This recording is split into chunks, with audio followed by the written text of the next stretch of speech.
was wearing pants. Yeah. I'm sorry, she owned pants.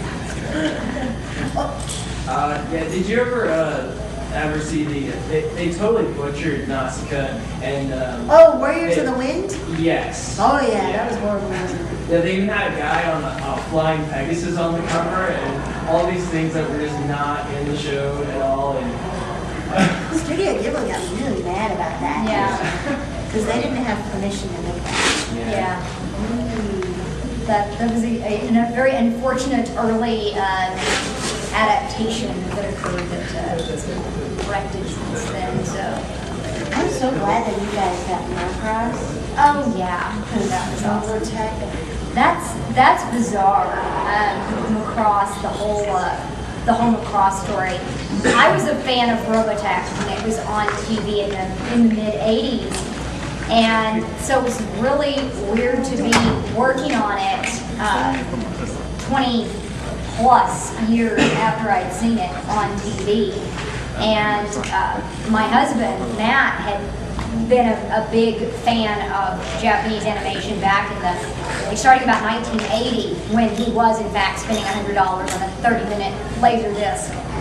So he was one of those fanboys who would go to the clubs and watch the 10th generation videotapes and try to figure out what was happening on them, and had seen Macross in Japanese originally, and then one day happened to turn on the TV and go, hey, that's Macross. I'm like, oh, it's called Robotech. And then, for so many years with people complaining about how much it was changed, and then finally when he got to direct the English language version of it, he's like, oh, they actually really didn't change it that much at all.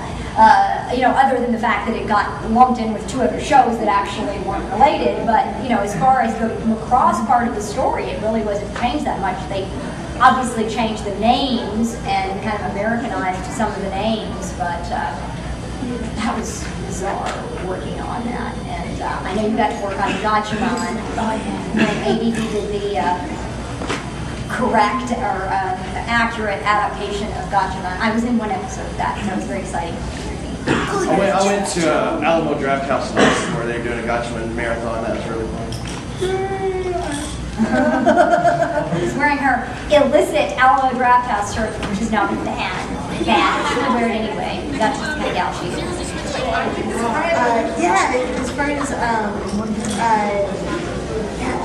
it's so weird because I used to be a big fan of Rospena, and when I saw Robotech, I just was like, they have Macross with Rospena. What's going on? I freaked out. Yeah, well, and ADV did release a subtitle version of Genesis Prime Rospiata. Need a tripod. Like an actual translation that didn't have anything to do with Robotech. So. What do you think of the ending song, the Blue Soldier Boy? Something I have. It's the most horrible thing you will ever hear. Well, that's never happened in anime before. Here. But